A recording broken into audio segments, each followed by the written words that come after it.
Hello, fictional. Welcome to the Fiction Series X.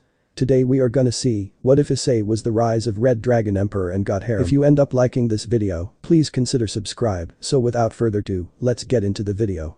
Sacred gears were an imperfect invention brought forth by the biblical god for two purposes. While the first was to bestow a divine blessing upon a chosen few, the second was far more sinister in nature. To bind for eternity those who displeased him. It took far less energy to seal a being strong enough to pose a threat than it did to kill them, and for one as experienced in such an art, it was easily preferable. The most notable instance was the defeat of the two heavenly dragons, Albion and Ddraig, who had the power to destroy the entire world in the midst of their rivalry. The dragons' power was passed on for centuries through the system, their sacred gears manifesting in humans and granting them immense power capable of destroying gods. But there was a fatal flaw. God, in all of his forethought and planning, forgot one simple fact. Even he, for all his power, could die. And surely enough, in the greatest battle of the war between angels, devils, and fallen angels, he was killed. The sacred gear required energy to work, and a lot of it, comparable to the cost of keeping heaven afloat. When dealing with sealed beings, much effort was necessary to keep them from escaping, either through their host or the object they were contained within. Sacred gears attached themselves to the souls of their bearers, and only the biblical god had the ability to keep the two separate. Of course, he was dead now, and the Archangel Michael replaced him. Though strong in his own right, Michael didn't have the capability to keep the stronger beings, such as heavenly dragons, separate from their hosts, leading to the hosts often being referred to as dragons themselves. Luckily for the Archangel, the dragons themselves were still sealed firmly within their respective gears, though the hosts found themselves more easily able to take on their dragon's power. He knew it was fortunate that the troubles stopped there, and hundreds of years later, he forgot all about his fears of the dragons escaping. And even if they did manage to break free from the infinite loop, their bodies were obliterated, scattered into a million pieces, then decayed by time until there was nothing left. It wasn't like one of them could ever return. There was no way he could have expected this. Issei was 13 when it first happened. His school was having an school spirit-oriented event where each grade came to class sporting its unique color. The year above wore white, one of the school's three colors. For the entire day, he found himself inexplicably angry at them, scowling at his upperclassmen more often than not. His buddies, Mitsuda and Motohama, long before either were perverts, thought Issei was just having an off day, probably irked by a test grade or the like. Issei himself thought nothing of it at the time, thinking he was perfectly justified in his distaste of the school's choice of such a plain color. Halfway through the day, a throbbing pain struck his left arm and he went to see the nurse, who promptly sent him home to his parents for rest. She had no idea what ailed him, so she told the hiatus to find a pediatrician and get him checked out. Nothing was wrong, and the pain faded over the next day. Then, 2 days after that weird day of school, he dreamed of a white dragon. A week after that, he found himself idly drawing a dragon on his notebook paper, and he didn't even have the first clue on how to draw. The instances grew in frequency. In tandem, the images and dreams began to grow more diverse, though most were of this white dragon. It glared at him, challenging him to a fight, and he found it growing harder and harder to deny. There was a thrill about it, an eagerness to see the white one submit, but he also began to see it as an old friend. He liked seeing that dragon. Between his anime and manga interests, not much noteworthy happened in his childhood. But now, something was happening, like he was waking up. A month later, the flashes increased until they came every day. He was able to put a name to the dragon, Albion, and the word felt strangely familiar, as if he'd known it all his life. The next day, despite there being a school uniform, he wore a red t-shirt. When he was promptly sent back home to grab his uniform, he settled for wearing the color wherever he could. It was about another month after that he figured out he could smell and sense things his friends weren't able to, and he even learned how to distinguish people by their scent alone. His parents were creeped out, and his buddies thought it was incredible that he could tell people apart while blindfolded, though Issei didn't tell them how he could do it. He knew that this should remain something he kept to himself. A year later, at the age of 14, when a new girl transferred to his school, Issei noticed that she was unusually attracted to him and that she smelled different than most humans. He wasn't sure why he began calling his friends humans, nor did he realize the transition. When she introduced herself to him, he returned the favor. "My name's Ddraig, Issei." He was confused by the slip-up, having gone by the same name his whole life. A couple days later, the girl transferred out, never to be seen again. That day left him with only one thought. Why did I almost call myself Ddraig? As years passed, he grew accustomed to finding out more about himself and accepting all the new developments in stride. He was stronger, more resilient, even a little smarter, but he remained almost the same kind-hearted kid with a love of Dragon Ball Z.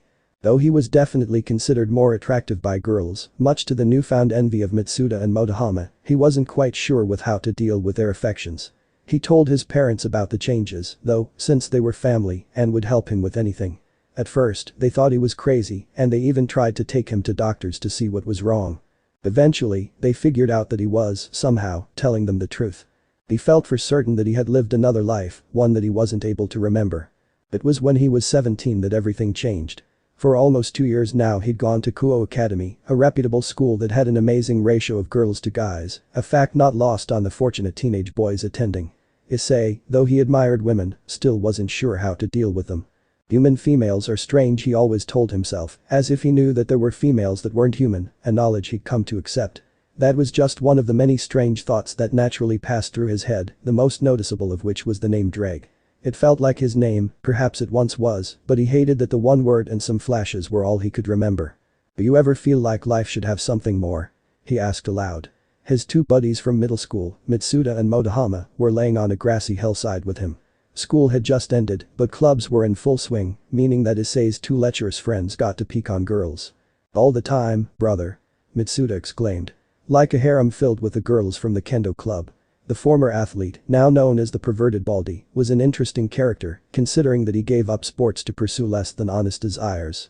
"That's right," Motohama agreed. "Haven't you seen Cadis's legs and Murayama's chest?" Motohama, called 3 sizes scouter for his ability to discern a woman's 3 sizes at a glance, used to be a near genius and a top chess player. Sadly, now he cared more about using his intelligence to calculate the perfect woman.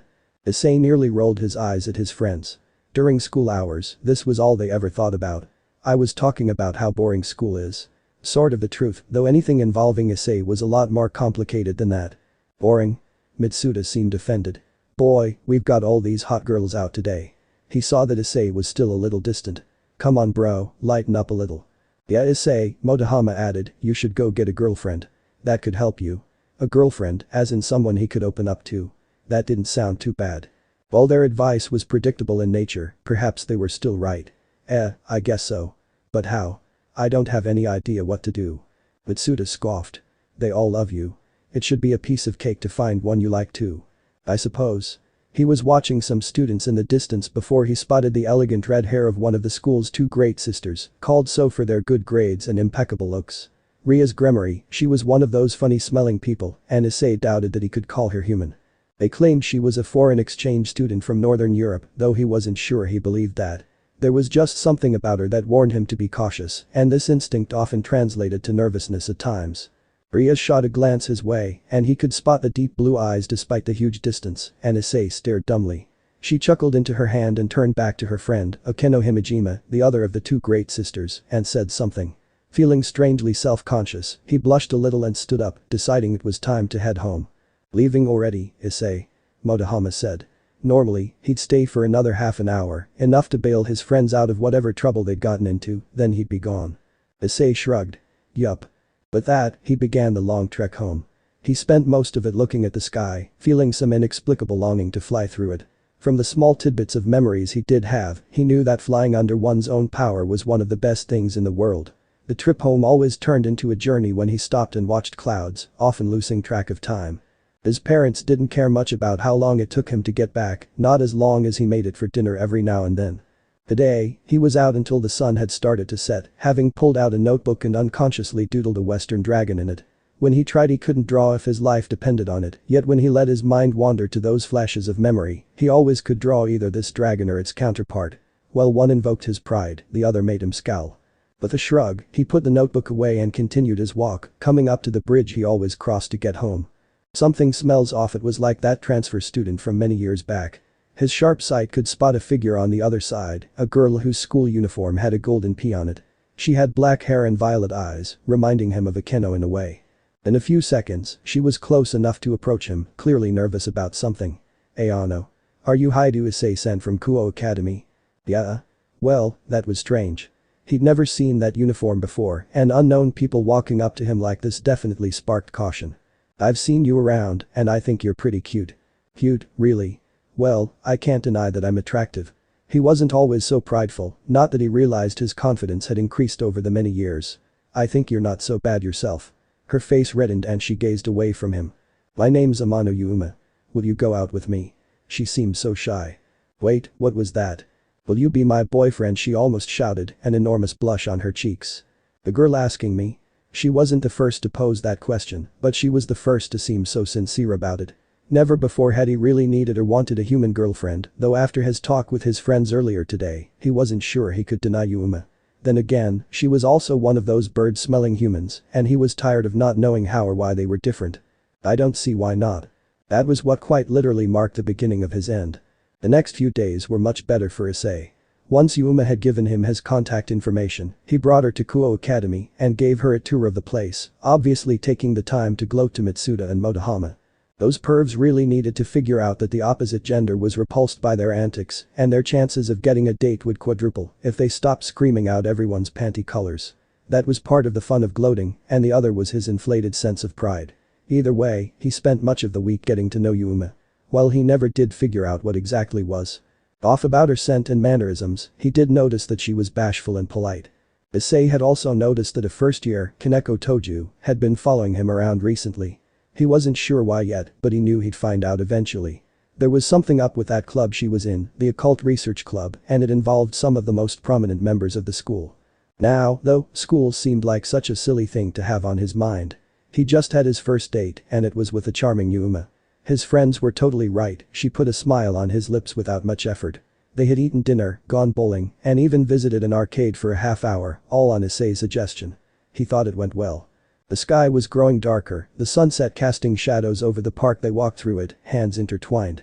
As the shadows grew longer around them, Issei couldn't help but appreciate how fitting Yuma's name was. It suggested all of the beauty that their date had converged towards, this everyday spectacle of the sunset. Still, there was something sinister in the air, and his instincts were screaming at him. Danger was swiftly approaching. With his unoccupied hand, he reached into his pocket and felt the flyer that he'd kept for the whole day. Something about it seemed vital. Issei-kun, I had a great time today. Her voice drew him from his thoughts. Me too. Really, she had fun. He thought he'd been such a bore. Why was he only able to think up bowling as a normal human activity and not something exciting? Only then did he finally realize that they had stopped walking. They were facing the fountain, the center of the park, where many new couples came to make wishes. The vibrant colors of the sky were reflected off the water in the fountain, casting a mystic glow on Yuma. She removed her hand from his, taking a couple steps back towards the dancing colors of the fountain, and smiled. There's something I'd like to celebrate our first date. Will you listen to my wish? Of course. Oh man, this was the part where couples usually kissed, right? He had never been in any relationship before, much to his parents' discontent, and the fact that he had doubts irked him. Whatever, he could wing it. Still, the thought lingered that she could ask him for something more mature. As inexperienced as he was with humans, anything on that level could be beyond even him. She took a step forward. Issei knew she was grinning, though the nature of that went unaware. She took another step, leaning in towards his ear. His heart was pounding now, eager and nervous for his first kiss. Will you die for me? The world came crashing down. Did she just ask him to die? What? He was shocked, totally floored that the date had taken such a turn, and he hadn't seen it coming at all. His instincts were screaming at him the entire time, and he refused to listen. Maybe it was a joke, yeah, just her twisted sense of humor. After laughing, she'd clear everything up and they'd go their separate ways without any hassle. She was eye level with him now, a foot away from his face. Then, he heard a telltale giggle that turned quickly into a full-blown laugh. Only it wasn't humored, it was dark, condescending. Will you die for me? She had played him. Flawlessly, she had lured him into her trap, though why she did so was unknown, then brought him here to kill him. Well, it was a good thing Issei knew she'd get more than she expected, cause he sure as hell wouldn't go down without a fight. She leaped backwards, covering a superhuman amount of distance, then two raven-like wings burst from her shoulders, suspending her above the fountain. Her clothes had changed now, being ripped from her body as she was covered with leathery black strips. She had grown a few inches too. It gave Issei the impression of an exotic demon, and the wings only made her less human. Whatever she was, it explained why she didn't smell human at all, and he hadn't figured it out all this time. You're an idiot, aren't you? Her laughter had turned maniacal, all semblance of that innocent schoolgirl tone gone. To think you knew something was wrong with me the entire time yet did nothing. He had to give her credit, she was an impressive actress. And he knew a thing or two about how tough it was to fool others and appear normal. Light gathered in front of her, forming into a blue spear almost as tall as she was. Holy magic, his mind supplied without hesitation. Heh, it's a good thing I'm a dragon and not a devil. Wait, what? He thought the memories had stopped months ago. It seemed, however, that there was apparently a hidden world, one which he had just become a part of, whether he liked it or not. He didn't even bother to question why the word dragon had popped into his head. Oh, you've figured it out now. That's right, I'm a fallen angel, here to kill you because God placed that sacred gear in you. Don't want any threats walking around now, do we? She chuckled again, savoring how her plan came together. She pointed the light spear at him, aiming at his stomach. Then, she threw it. Shit. In a fraction of a second, his mind had registered where it was going to hit him, and he dove right. He cried out in pain as warm blood spilled out all over his body. It had hit him in the side. The burn was intense but manageable, he could still stand. His previously red shirt did little to hide the crimson pouring from the wound, and the hand placed around the spear couldn't hope to stop the flow. After it dissolved into millions of light particles, the bleeding only worsened. He was going to die today. Nice try, the fallen said, walking closer until she was standing a few feet in front of Issei. In desperation, he threw a punch, much stronger than the average humans. She caught it effortlessly, then twisted his wrist until he withdrew. This time I won't miss. Another spear formed, aimed point blank at Issei's stomach. As soon as he saw the spear inches from his body, he twisted away, but he wasn't fast enough. In one swift motion, Yuma ran him through the midsection. He coughed up blood, splattering it on the ground. Seeing her work was done, Yuma flew away and left Issei clutching at his wound. Red, he fell to his side, the warm pool of fluid squelching beneath. How ironic that the Red Dragon Emperor is coated in scarlet blood.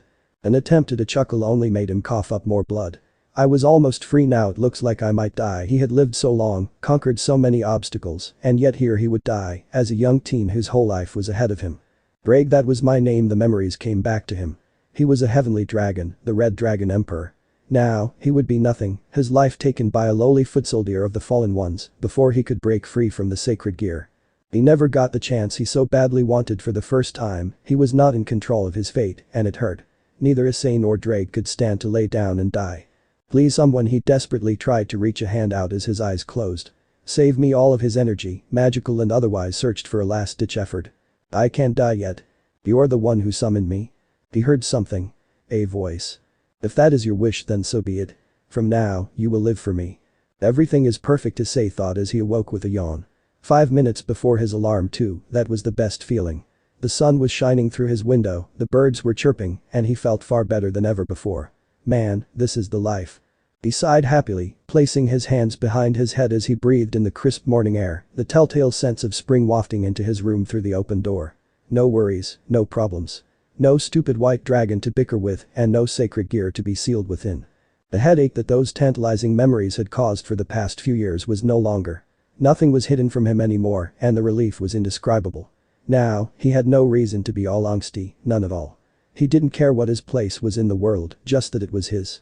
He was both Issei and Ddraig, an awkward high school student and a legendary dragon. In all honesty, if it didn't feel so natural to him, he would have laughed at how ridiculous it sounded. His date the night before wasn't even in the forefront of his mind, since a low-class fallen angel wasn't a threat worth considering. Although his power took a severe dive and would spend years recovering, his ego hadn't diminished at all. He'd be damned if he let a single fallen get him riled up.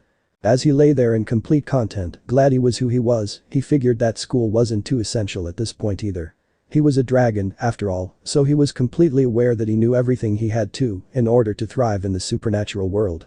Besides, who was stupid enough to make a heavenly dragon go to a human school? Hi to Issei. You get downstairs right this second. Oh, right, his parents. Well, his dad probably left for the office already. His mom was in charge of making sure he didn't fall back asleep after his alarm. It was a far more challenging job than it seemed. Issei wasn't too upset as he donned his clothes for Kuo Academy. Hey, if nothing else, the student body of the school was definitely not an eyesore. As Ddraig, he had liked to think of himself as quite the womanizer, and as Issei he was a hormonal teen. Well, he may not have been too eager to find a mate, or at least a love interest earlier, things were a little different now.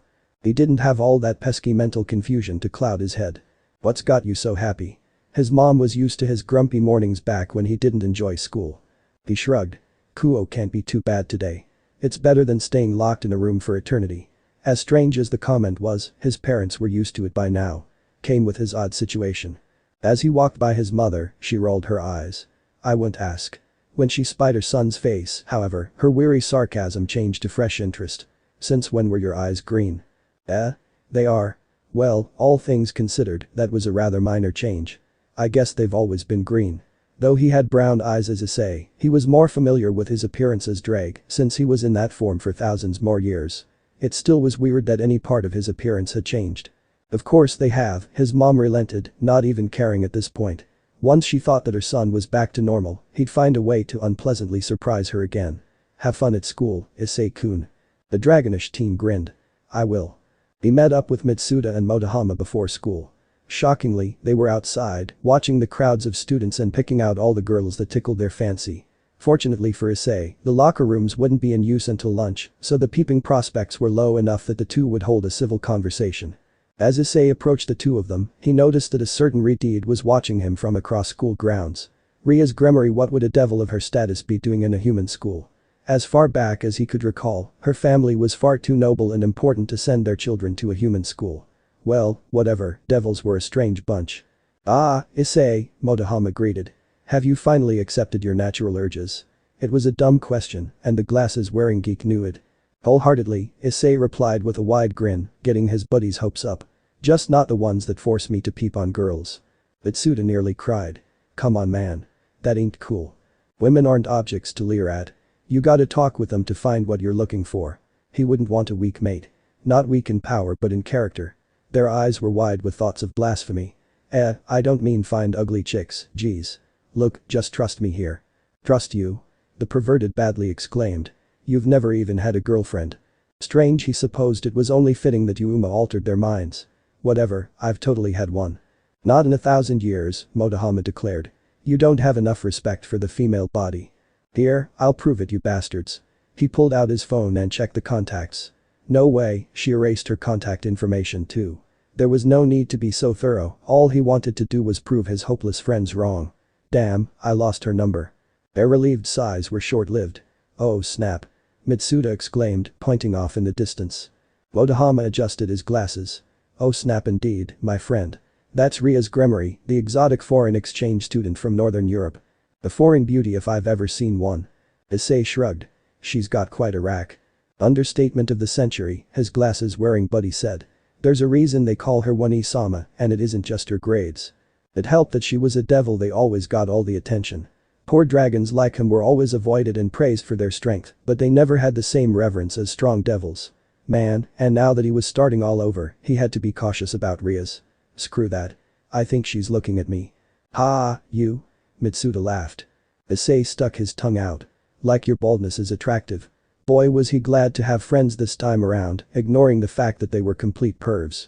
As the three got into insults and banter in the ways they always have since middle school, Issei let his mind wander. Who was he? Ddraig or Issei? Although he looked like Issei and called himself that in his own mind, he couldn't help but wonder what he would become a month from now, or a year. He may not have had the large dragon form he was accustomed to as a heavenly dragon, but he knew it would come back as he regained his power. Hopefully, he could become a legend in his own right. Life is good, he decided.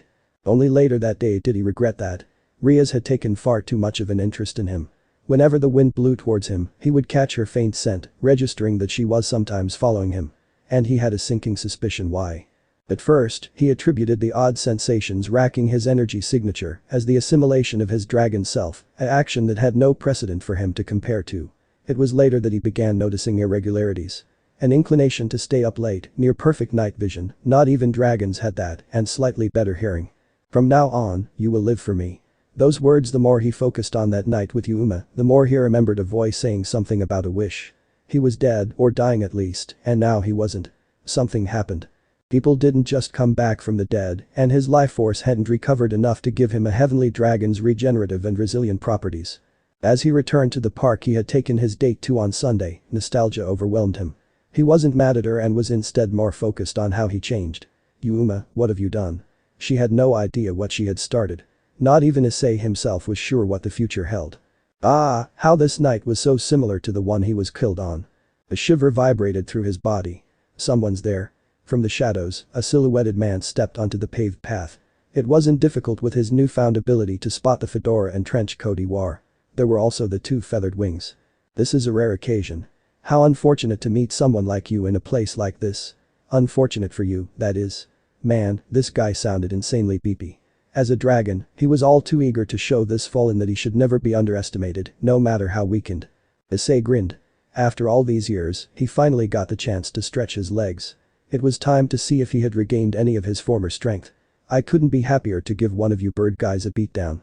I'll assume from your demeanor and lack of a master that you're a stray. How lucky for me that I get to put you in your place. A stray? As in, of the devil variety. Come to think of it, he was saved, and the HMPH, you amuse me. The fallen angel began walking slowly towards him, forming a blue spear of light in his hand. The last one of you guys may have got me, but I'm better now, Issei warned. The man outright laughed. So you're the one Raynare took out without injury, come to think of it, she did mention a poor schmuck that fits your description. How you are alive and a devil is beyond me, but let's change that. He took to the sky, soaring over Issei as he waiting until he was directly over the teen. Boost. Issei cried, as the fallen threw the light spear. In a flash, a loud explosion brought its musical sounds to the man's ears, a smirk beginning to form on his face. Though the debris and dust obscured Issei, he was sure that the teen had in no way survived the attack. As the excitement died down, the fallen couldn't believe what he was seeing. Covered in dust, but still clearly alive and vital was Issei, his emerald eyes glinting with power. To the right of him was a small impact crater a few meters in diameter where the spear had hit and he had dodged it just in time. He had an eerie red glow about him, and his eyes were a far brighter green that seemed unnatural. Boost, the brunette said again, the aura growing stronger, pulsing with energy. This is quite nostalgic, you know, to not have the restrictions on doubling my power. Immediately, he grinned and added, boost. He didn't have to say it out loud either, but he supposed that it was cooler than flat out obliterating his opponent without indication or warning, as he used to do. That's not possible. The fallen stammered. The only thing that can do that is the boosted gear. He calmed down quickly, however, chuckling. No, of course. It's some kind of clever trick. Devils were always fans of deception. Well, then, I'll have to make sure I hit you next time. Boost. You're not fooling me, kid, the black-winged angel taunted, materializing another spear. Boost. The raven-winged man hurled it much faster this time. Take this. It was most of his power, and at this speed there was little chance to dodge it. Not even if those boosts were real. The explosion was 3 times the size, engulfing the both of them and ultimately blowing the fallen further into the sky, his hat billowing off from the force of the blast. With an annoyed look, he turned his attention from the battle and landed deftly on his feet, returning the cap to its rightful place. Reasons like this are why I hate low-class beings. All bark and no bite, he sighed, hoping that could have received a real challenge. Boost. No way. There was no way the kid survived a direct impact.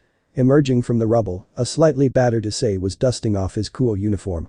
His face, though covered in dirt, looked to be only slightly beaten, and a few cuts lined his skin.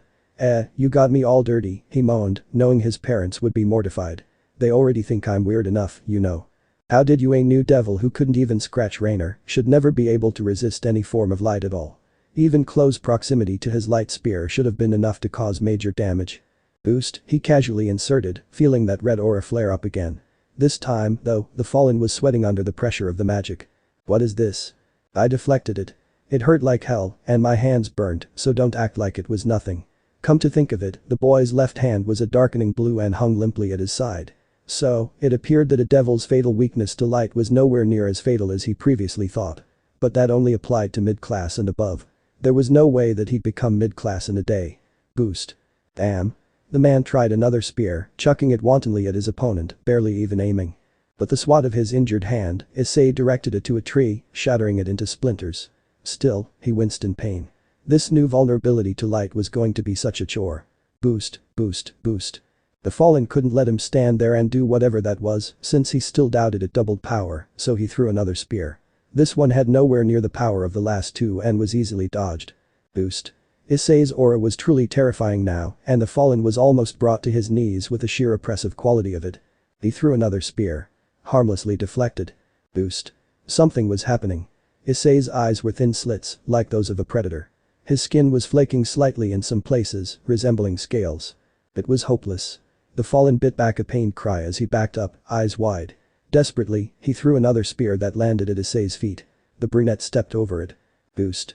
The teen smiled, his teeth more like a predator than a human. It was over. Issei was now standing inches from him. Although the fallen had the capability to summon more attacks, it was pointless. Instead, he tried pushing Issei away, only the much smaller teen felt no resistance. I hope that was enough. In an instant, the fallen felt all of the raging ambient energy around Issei disappear. No, it wasn't gone, just gathered entirely around his unmarred right hand as he balled it into a fist. Explosion. As he smashed his fist into his enemy, a blinding red light burst from the place of impact. Boom. The sphere engulfed everything around them, tearing up the ground and uprooting trees. Inside, the fallen angel yelled in agony, writhing at the sensation of Biss' body being torn apart and disintegrated. Issei heard a loud crack amidst all the chaos, and pain flared up in his hand as all the bones shattered. Even after, the pure force of the blast swept Issei off his feet, tossing him back 100 yards from the blast zone. "I destroyed half the park." He gasped as he finally escaped the destruction, thrown through the air like a ragdoll. Nothing remained except a desolate semi-sphere imprint on the earth. Not even a feather. He didn't much time to think about that. No, less than a second later, he felt a sharp pain in his back. His body coughed out blood as his speed had sent him crashing through a tree, landing him on the unforgiving, solid ground. Blood was leaking from his mouth, and his body was on fire, his innate draconic energy barely keeping him alive. As he lay there, his features returned to normal. Breathing was impossible. He lied there, again feeling disfigured and helpless, far too close to the land of the dead. He was given a second change at this new existence, and he had almost ruined it. "I won't die now," he said, though it was almost a plea in his head. "I'm a dragon, I've had worse." No matter how downgraded he was, he still had that miraculous resilience and healing dragons were revered for.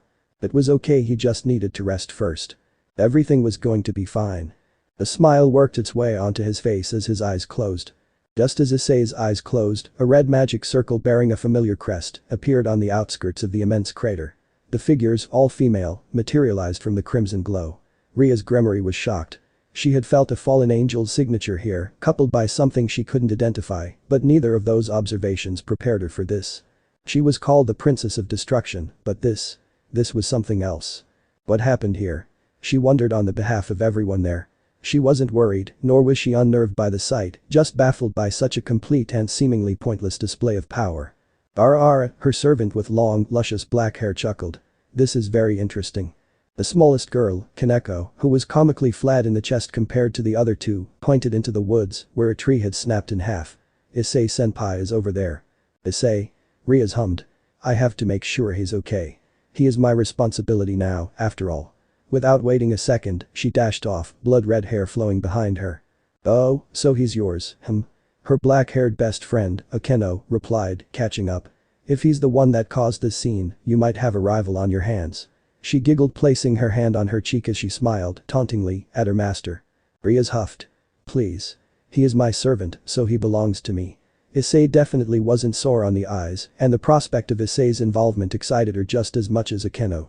"Yufufufu, you know I love a good challenge." The two glared at each other, Rias with minor anger and Akeno with a friendly smirk.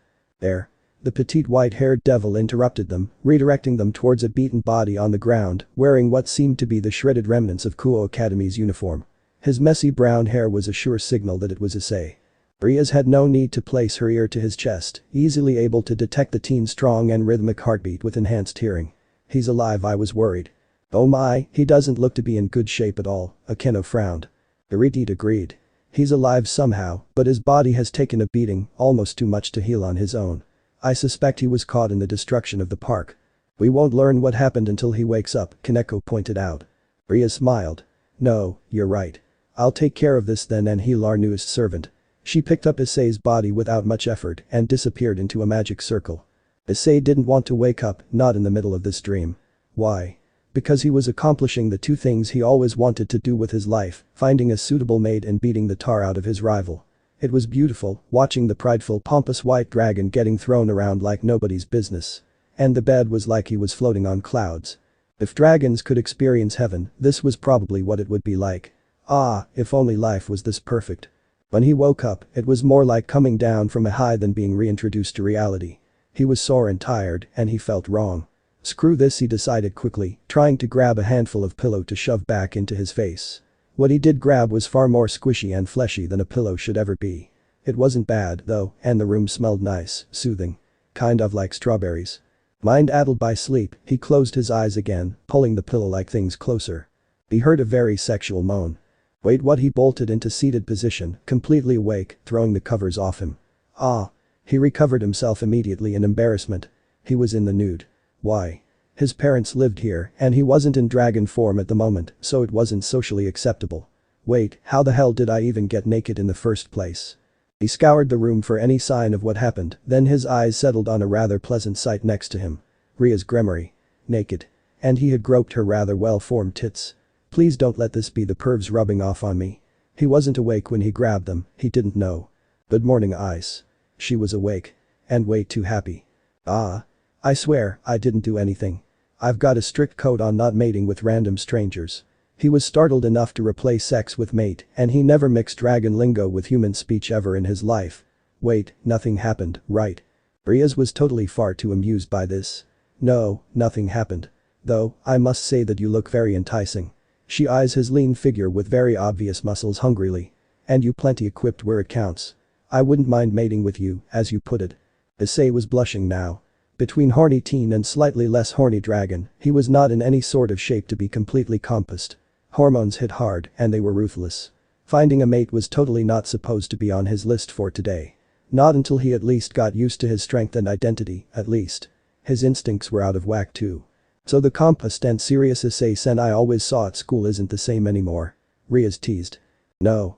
I was a gloomy teenager, and now I figured out what was missing. He rushed the response a bit, but he didn't want to spill everything. And that's not to mention the awkward situation. But I'm not screwing you, so can I put some clothes on? Wait, why was he asking? He pulled the covers off and kept the important bits hidden as he ran to the drawer and slipped on a pair of underwear. Why were we naked anyway? She sighed, bummed that he wasn't indulging her anymore. I had to heal you after last night. Heal me? Issei interrupted. Well, I'm not complaining, why didn't you let me heal naturally? I was fine. None of that leads to us sleeping together, naked. Rias let her slight annoyance show. Devils can heal other devils with skinship. After I healed you, I wanted to make sure that you were recovered, so I stayed over. And slept naked, he finished. She nodded. I can't sleep with clothes on, and you were so cute lying there. You remember what happened, correct? Oh, that well, how much did he explain to her, if any? Did he owe her anything? Well, his life was kind of important, and that wasn't a debt easily repaid, even if it was 1/3 the devil's fault for his imprisonment in the first place. Yeah, I remember. Okay, she was definitely expecting him to elaborate. I guess it's kind of complicated, he admitted. I'm not exactly the best judge of power, you see. That was Albion's job. All he did was boost until his enemy was hopeless, but now it seemed that fighting like that would be dumb, considering he had to take his human body into account. Oops, devil body. Yeah, so I released too much power for a small fight against a fallen angel, and my body couldn't handle it. Rias was astounded, even by this simple explanation. What kind of power? Was it some kind of balance breaker that Issei had already reached on his sacred gear? It certainly wasn't his devil magic, since she had kept that in check. This is going to sound sorta unbelievable and pretty stupid, but hiding it around my new master would be a waste of energy. Rias was floored once again. Issei suddenly grew serious. I know I'm a devil now, and you're the one who saved me, Rias Gremory. I am incredibly thankful, but know that I am not yours to command at whim. May I ask why you saved me that night with Yuma? Sorry, Raynare. That was what the other fallen had called her, just another thing she had fooled him about. She crossed her arms over her bare chest. I suspected that you might have a sacred gear. Issei smirked. Well, I did. The boosted gear. That's one of the 13 Longinus. So, that was how he was able to cause such devastation. Still, why did he use the word did? Was it gone now? It's gone now? Explain. He shrugged. When God created the sacred gear system, he screwed up badly. Gears that had powerful beings couldn't contain them forever. Wait, you're saying that the Red Dragon Emperor sealed within your boosted gear escaped? That could spell disaster for all three factions. Even when all three were at their peak power, defeating the two heavenly dragons had cost hundreds of lives and required the powers of God and all four Satans. If he wanted revenge, she had to inform her brother. No, something didn't add up. If that is true, then where did the power you used last night come from? That's where it gets complicated. The dragon couldn't fully break free from the sacred gear since it's bound to the soul of its host. Issei's predatory green eyes locked with Ria's blue ones, and he grinned. As much as I am Issei, I am also Ddraig. You mean to tell me, Rias began, completely blown away by Issei's proclamation, that Ddraig, the Red Dragon Emperor, has fused completely with your personality and being? He easily could spot the disbelief on her face. Certainly, it wasn't ever even considered as an outcome of the sacred gear system. The mere idea that it could fuse the sealed being with a host was never thought of, and Rias had barely come to terms with the fact that Issei claimed that such a thing happened. There was, as honest as Issei seemed, just no way she could believe that without proof. He rubbed his head self-consciously at how Rias thought he was playing ridiculous. My existence isn't that weird, is it? It's hard to believe that a relatively normal high school student is actually a millennia-old dragon. You're one of a kind, that's for sure. Rias sighed. My brother will throw a fit if this is true. No doubt, there would be chaos if all the sealed legendary beings managed to escape. No one wanted to see another fight between the two heavenly dragons, and there were other things out that could cause nearly the same destruction. Issei glanced away.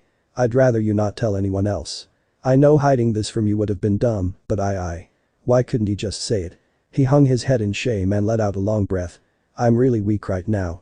He felt a warm hand on his cheek and immediately looked up. The Redeed had a small smile, making the team kind of confused. I understand completely. The way you are right now, you won't be able to fend off everyone who desires the power of the Red Dragon Emperor. I promise to try to protect you from that, you are my servant after all, but I can only do so much. There are many that I have no hope of defeating. That final sentence seemed to wipe the smile off her face, and there was clearly a second meaning. But he didn't care about that right now. Relief flooded through him. Dragons were incredibly prideful, far more so than other races, and admitting something like that was humiliating. At least she didn't mock him for it, and he honestly hoped it would never be mentioned again. That means your peerage too. No one can know. Not until my strength comes back. She crossed her arms, somewhat offended. I don't want to hide things from them. They're like family, she argued. Besides, I still don't have any evidence you're telling the truth. Evidence? What, did she want him to boost a bunch just so he could get himself hurt again? He threw his arms up. I don't know. Ask me a question about dragons or something. She rolled her eyes. What about the boosted gear? Do you still have it? Yeah, it was sealed within me, so of course I've got it. Issei's left arm glowed red for a second before it was covered with a draconic red gauntlet. It was metallic in nature, covering from his fingers to his elbow. The metal covering his fingers mimicked claws, and yellow spikes added a fierce quality to its appearance. The most noticeable feature was that the giant emerald-like gem on his hand was lifeless, an incredibly dull dark green. The Redeed seemed surprised that he actually wasn't lying, recognizing the sacred gear. It's useless now, and I'm a terrible actor. I couldn't pretend to fight with this clunky piece of metal without looking like an idiot. So what do you propose I tell others then when they ask about you? Issei shrugged. Tell them I'm a humanoid dragon or whatever. It's kind of the truth. Though Rias tried to seem pleased with his idea, Issei noticed her reluctance. It's a fine idea. I don't like it though, lying to my servants. I wish there was a better way to get you to trust me. I do, Issei insisted. Trust you, I mean. The Gremory family has good rep, so I'm not worried you'll throw me to the dogs. Rias was about to reply when a loud voice echoed through the house. It was, as usual, his mom. Issei. This is the second day this week you're going to be late to school. And here I thought you were done. Complained. She had opened the door to see the two lying in bed. A naked foreigner. Her face lit up. Oh, I'm so glad you finally found a girlfriend to set you straight.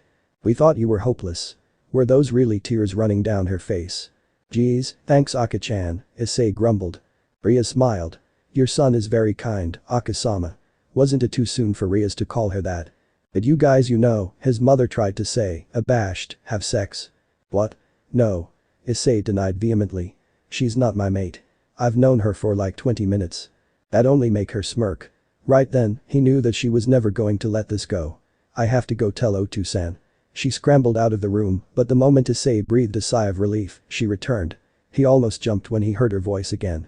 Be down for breakfast in 10 minutes. Thankfully, she left for real after that. Rias stood up again and stretched, her plush breasts bouncing up and down. Your house is quite lively in the morning. Yeah. Normally they're just mad that I won't go to school, Issei replied, sighing some more. Breakfast was awkward. Both his parents were staring intently at him, trying to discern whether he had changed at all. Clearly, he was no less embarrassed by them, but they noticed much less angst and protest in his demeanor and tone. Then there was the extremely attractive foreigner sitting next to him, polite and well-mannered. She even drank her miso with poise, something they tried to teach Issei for years before they gave up. Issei wasn't sure what to say to break the silence. He wanted to tell them everything. They were his parents after all, yet he just couldn't outright say it. So, Issei, his father began, who is this woman you were having sex with? I didn't do anything, Issei whined. How come they couldn't believe him? The evidence was clearly against him in this, but when before had he suggested that he'd ever sleep with a woman? Hell, he'd never really had a girlfriend, even when he was Ddraig. Rias quickly bowed, contrite. I apologize for not introducing myself. It shames my household. Otu-san, Aka-san, my name is Rias Gremory, a third year that attends the same school as Issei-kun. It is a pleasure to meet you. Don't worry, we are just friends and nothing inappropriate took place last night. Oh, so it was Issei-kun now? That's nice, his dad replied, as if in a daze. He's been antisocial all his life, so I'm glad you're his friend. Issei called bullshit. There was no way he'd believe that with so little convincing. He glanced over at Rias. Iridid smiled. I am happy to be Issei-kun's friend as well. I sleep naked with all my friends, you see. She leaned over and whispered in Issei's ear. I'm sorry for using my power on them to prevent the situation from getting out of control. Power? Right, devils had small illusionary abilities capable of altering perceptions. After so many years, these small details kept slipping his mind. You mean you're controlling them? Issei confirmed. Stop that, now. What? Rias seemed shocked that he didn't want her help getting out of this bind. He slammed his fist on the table, glaring at her. They aren't to be messed with by you or anyone. I don't care if you're my kind master or not. His mom was swaying side to side, loopy. I don't feel messed with. Rias knew better than to anger him now. Alright, I'll stop. The two adults went back to normal, his father gripping the table to steady himself. But it's up to you to clear this up. Issei sighed. It was better that they know the truth, since he could count on them to support him in his new life. Aka-san, Otu-san, Rias is actually a devil, and I'm kind of the reincarnation of a dragon. This was going to take a ton of explanation. He definitely was showing up late to school today. After an hour of baffling his parents and insisting that they could still call him Issei despite the fact he was also Ddraig, he finally left for school. Rias walked with him all the way there, and her sneaky devil connections got him off scot-free. Most people didn't bother with the fact that he showed up late anyway, seeing how he'd done it plenty of other times before. Today, though, he was much more interested in school than normal, and he couldn't figure out why. He was also quite eager to meet the other members of Rias' peerage near the end of the day. Although he wasn't too elated that he was turned into a devil, a species he knew to be legitimately inferior to heavenly dragons, there were plenty of things to look forward to. For one, he still had that second chance. This morning had helped him discover exactly what he was going to use it for. Other than the implied beatdown on Albion, he was going to finally find a mate and settle down. That was something he was sorely missing in his previous battle-crazed, overconfident male dragon years. Without all those traits in abundance, it only made sense to find someone he liked. With this nifty human form, they didn't even have to be a dragon, female dragons were notoriously hard to get. As he sat in his final class, his daydreams were interrupted by oohs and ahs. That could only mean one thing. Oh great, it's the prince. That guy was 7 levels way too idolized by the female population of Kuo for his stunningly princely looks. Long blonde hair, flawless skin, a Bishounen by all definitions. Issei wasn't Udo Kiba's biggest fan, but he didn't hate the guy nearly as much as the two fuming perverts sitting next to him. They were busy mumbling about how he was stealing all the hot chicks. Have some respect, Issei-san. Someone threw a pencil at his head. Murayama, perhaps. I'm so sorry the room's this dirty, Kiba-kun. The prince chuckled politely. Hey everyone. I'm here for Haidu, Issei-san. He knew this guy smelled like a devil. So, this was the person Rias sent to fetch him, huh? This is for Rias-senpai, right? Kiba nodded. I was sent to guide you to the old school building. With that, Issei bounded out of the classroom, rather happy to escape the rest of the lesson. As they left, protests followed them out, distraught girls calling for their Kiba-kun. The journey over was awkward as hell for Issei. Kiba had a small smile on his lips as he walked alongside the newly reincarnated devil, but he never said a word. Not a single one. However strange it was to not be acknowledged as the most important one in the room, Issei knew he had to accept that Kiba just didn't feel like talking. The old school building fit the title exactly. If the new building's architecture was outdated, this one looked straight up ancient. Stone bricks, tiny dark hallways lit by candles. He already felt like part of some freaky devil ritual, and that was before they even got to the occult part of the occult research club. Here we are, Kiba said, opening the door for Issei. Was he making a conscious effort to always be so gentlemanly, or was that just who he was? I hope the rest of them aren't like this, Issei moaned. He couldn't endure overly polite males like Albion. I swear if they're all guys. Luckily, that wasn't the case. Sitting on the couch was the adorable first-year Kaneko Taoju, called the school mascot for her cuteness. She reminded him of a cat, or rather a Nekomata, considering the white hair in her name, which literally meant kitten. Issei had heard that her personality countered her youthful, almost childish, looks. As in, she had no emotions whatsoever. It was hard to believe someone like her would be a devil. This is Hayato Issei-san, Kiba introduced. Hey. Nice to meet you, Kaneko replied evenly between bites of sweets. Wow, they weren't kidding with the no emotion deal. Well, it wasn't any of his business why she got that way, and he wasn't too fond of fretting over the past anyway. Issei frowned. Where's Ria-senpai? Shower, the girl replied, pointing. Only then did Issei notice something off. There was a steady pouring of water and he hadn't bothered to think about it until now. There was a freaking shower in the clubroom and Rias was naked inside it. What kind of weird anti-clothes movement was she a part of? As hot as that was, it made absolutely no sense. Here you go, but you. Ah, there was someone else there handing Rias a towel. He'd recognized that large-chested woman with long back hair anywhere. Akeno Himejima was, after all, one of the two great sisters of the school, held in the same light as Rias. That she was a devil too wasn't much of a surprise, seeing how she smelled like one. Ever since that night, he was able to tell exactly who was a devil and who was not, so he expected more people in the clubroom, since there were at least 10 devils at the school.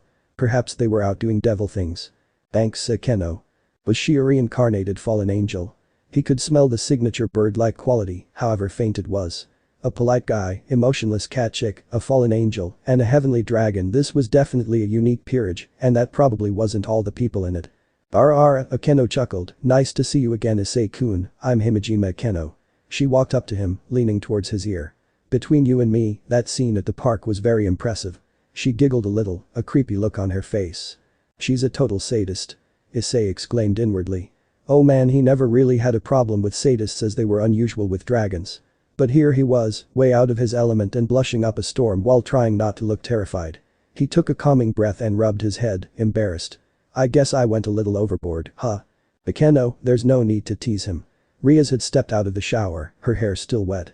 At least she wasn't nude this time, instead wearing the Kuo Academy uniform. Not that he would have minded another glimpse at her spectacular form. Unlike Albion, he had a preference for good-looking chests, something that Rias fit perfectly. Of course, he wasn't going to be a pervert about it.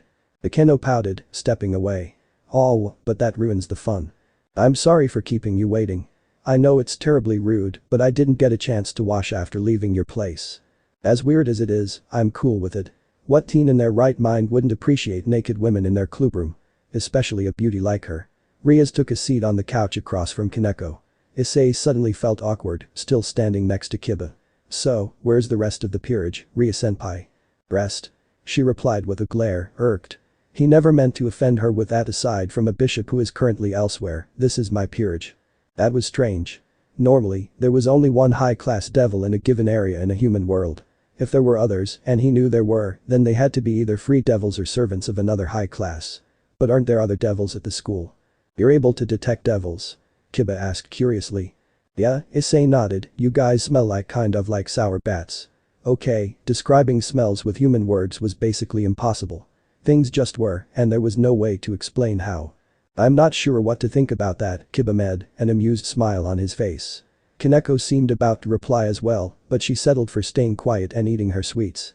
Rias sighed. Back to the matter at hand. The student council members are all servants of another high-class devil. You will likely meet her sometime soon. Now then, we the Occult Research Club welcome you Haidu Issei-kun. As you have probably guessed, this is just a front for my peerage, and everyone in here is a devil. Bat-like devil wings emerged from everyone there, as if on cue. It caused something in Issei to stir, and 2 of his own wings popped out, resembling theirs perfectly. It was a sad sight, not seeing his typical red dragon wings. Me included. Yippee, Issei fake cheered, reminded yet again how far he had fallen. Literally, he went from heavenly dragon to hellish devil. When he realized everyone was staring at him, he figured his comment, though justified, was rude. Please take care of me, he added, bowing a little. Diba thought it time to get to the question they all were itching to ask. So, but you never did tell us what happened this morning. Iridide crossed her legs. I thought it fitting to wait for Issei-kun. Here's your tea. A cup of warm tea was placed in Issei's hands, courtesy of Akeno. When had she left to go get tea? He shrugged, taking a sip. Wow, this stuff is pretty damn good. Now then, Rias began. You can start with last night. Issei frowned. There's not really much to tell. A fallen angel thought I was a stray devil and attacked me. It was a foolish move, so he's now a bunch of scattered ashes. He didn't feel much remorse for the unnamed man. A long time ago he'd come to terms with the fact that some deserved life and others didn't. Rias didn't seem pleased with him. Issei-kun is a dragon, that is why he was able to so easily defeat the fallen one. His power was sealed until he died and was revived as a devil. The dragon, Kaneko repeated, her face showing a small semblance of surprise. Kiba went with the flow, nodding. The blonde was clearly pleased with the added power a dragon could bring to the team. Akeno chuckled. My, I've heard dragons have quite the stamina. She glanced at him suggestively. What do you say, Issei-kun, want to test that later? Stamina, Issei stammered before calming down. She was just messing with him. Dragons don't usually have sex much before they find a mate. They did have a tendency to be extremely attractive to the opposite gender, though, so it was common for a dragon to have multiple mates. As Ddraig, he'd ruined his chance for that by fighting constantly with Albion and training far too often. Sadly, he was often sealed in self-absorbed idiots who wanted both a harem and enormous power, just to remind him of the fact he couldn't have either. But now he could. How unfortunate, she lamented, taking a seat. Why was Rias looking at him funny?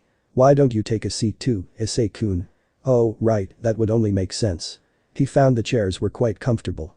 So, what is your current level as a dragon? Actually, that was a good question. Issei paused to think.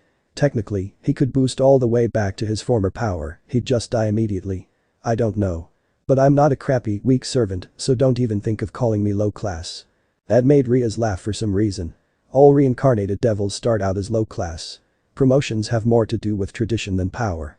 Oh, Issei said. What about that kid Tannen? Gibber raised an eyebrow. Kid?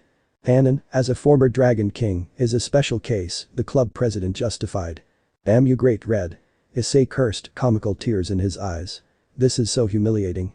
To think the world is so cruel to make me a low-class devil. His reaction made Rias let out a huge sigh. When Issei had said he was a bad actor, he wasn't kidding, and there was no way that the peerage wouldn't find out who he was sooner or later. Akeno seemed amused by the dragon. What's wrong, Dragon-kun? I'm alright, Issei sobbed, making Rias roll her eyes. Well, this was a mess from Rias' perspective. If it makes you feel better, I won't have you pass out flyers. Flyers? Silly me, the Redeed said, I forgot that you wouldn't know how devils work. After all, what importance was the actions and procedures of devils from the perspective of a sealed heavenly dragon? As you know, during the Great War a majority of devils perished at the hands of both angels of heaven and fallen angels.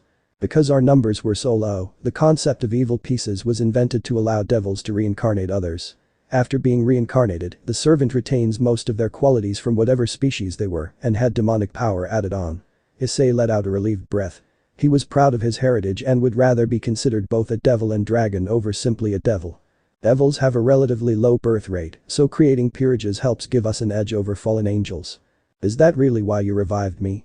He bit out. That was selfish. No, Rias replied evenly, it was a combination of things. You are a powerful addition to this team, but you also wanted to live so badly that you summoned me. Normally, that would summon Akeno or perhaps Kiba, yet you had a strong will to live. You won't be a servant forever, either. High-class devils can become free devils and are given their own peerages. He was going to become a high-class devil as soon as possible.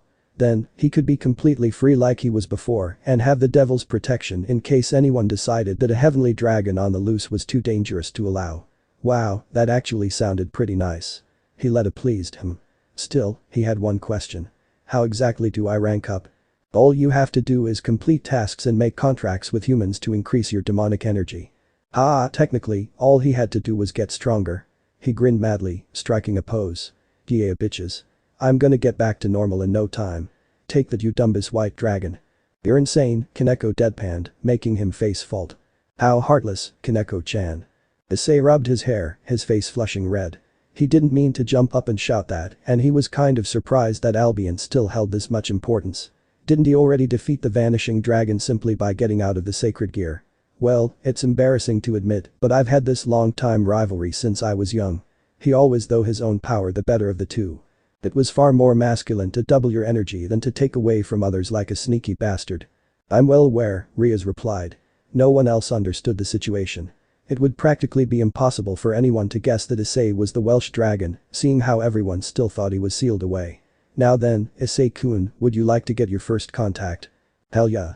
Rias was pleased with that. Kaneko, is it alright if he does your request today? I doubt he's suited for the tasks that Udo and Akeno perform. The Nekomata nodded. That is okay. It looked like being a devil wasn't too bad after all. And Rias, as he expected, didn't seem like the type to take advantage of her servants. That sounds nice, Rias-senpai. Call me Butchu. As the president of this club, it is only fitting that you address me as such. Issei shrugged. He'd still call her whatever he wanted. For now, though, she had shown him some kindness, so he'd do the same. Okay Butchu.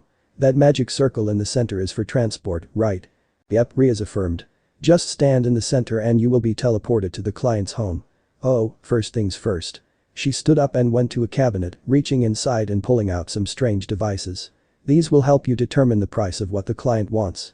I may be throwing you in the deep end, but it's what you wanted. Issei pocketed the contraption. Meh, I'll figure it out later. It can't be that hard, right? He got up and stood in the center of the red magic circle, body glowing. Bekeno, Rias directed, the other bus third year knowing exactly what her master wanted. Could you hold your hand out for me, Issei-kun? Sure. She tapped his palm with a finger and his hand glowed red. When it died down, there was a symbol on his palm. This is a seal that serves as proof that you're a member of the House of Gremory. The magic circle in the center of the room was glowing with energy. Make me proud. That shouldn't be a problem, he grinned, stepping inside the circle. Alright, time to climb the ranks. I'll be on my own in no time flat. His body became covered with bright red magic. Then, nothing happened. You're kidding me? Issei whined. Why was Rias so disappointed? Didn't she know how he felt? If Albion ever heard about this, well, this is unexpected. It seems that your draconic energy is overpowering your devil energy. No matter, there's another way. I had to walk. He raged, huffing. No one's got any respect these days. Who in their right mind would make a heavenly dragon walk anywhere, stupid devils? He didn't mean it. Much. The client didn't even let him do anything. It was practically the definition of a worthless trip. They had let him in out of kindness, but the moment the fat dude found out that Kaneko wouldn't be coming, he was kicked out of the door. Being treated in this way was really a pain, and he had to reevaluate his whole opinion on being a devil. Hopefully, it wouldn't all suck this much. Surely, after he found some reasonable people to contract with, he could raise his demonic power in no time. Either that, or he could wait for it to balance out with his natural dragon energy, but that could take decades. Literally. By now, it was dark out, and his parents were probably worried as hell. This morning, he told them, hey, I'm a reincarnated dragon, then he just goes and ditches them without checking in. It made him feel guilty, especially when his reason for not coming home after school led to absolutely nothing. He wondered just what they'd say when he came home after 8 p.m, the sun already set.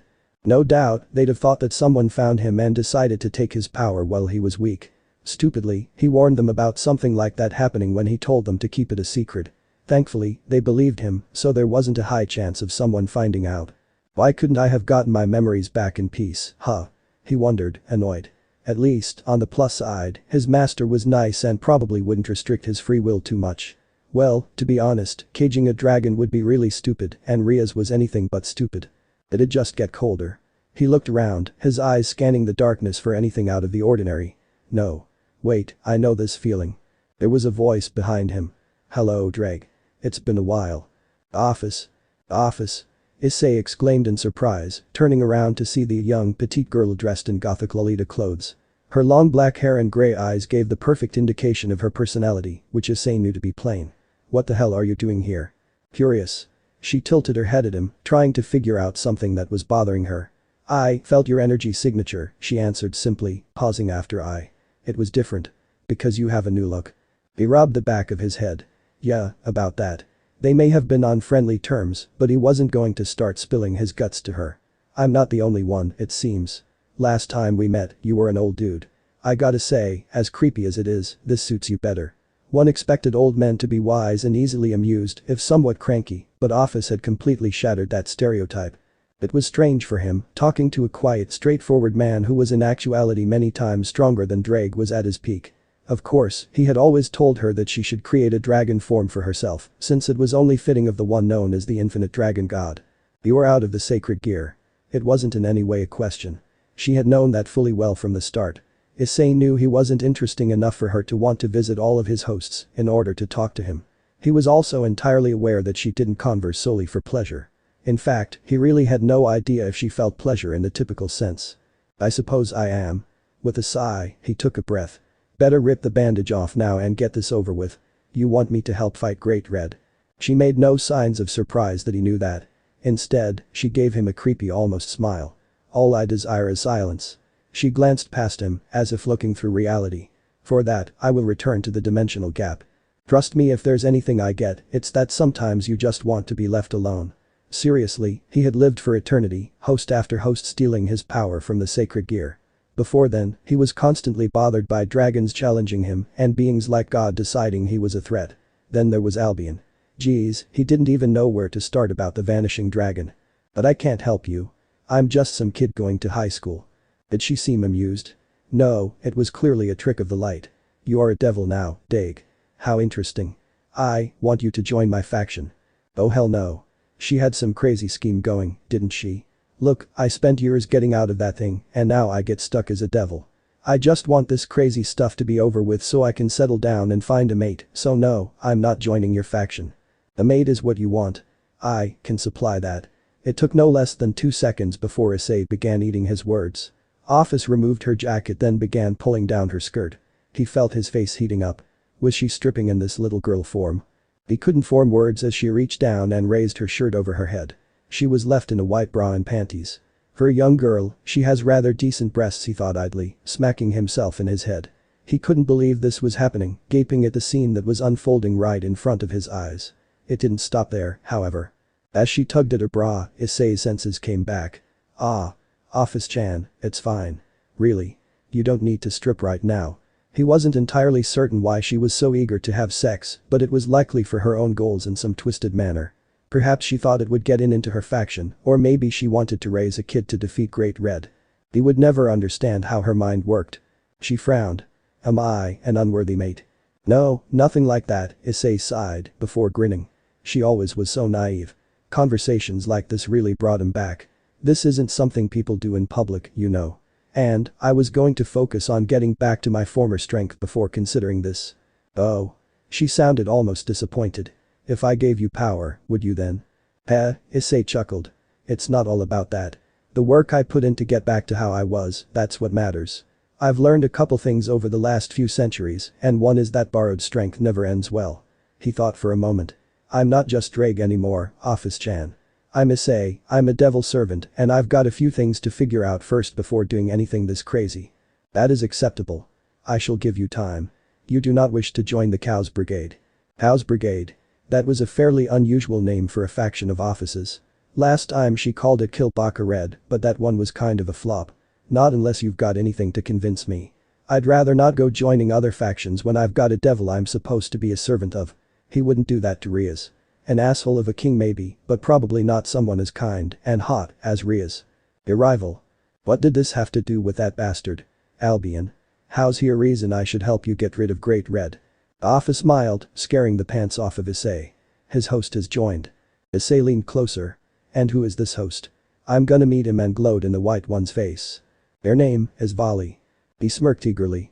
Finally, the sweet taste of victory will be his.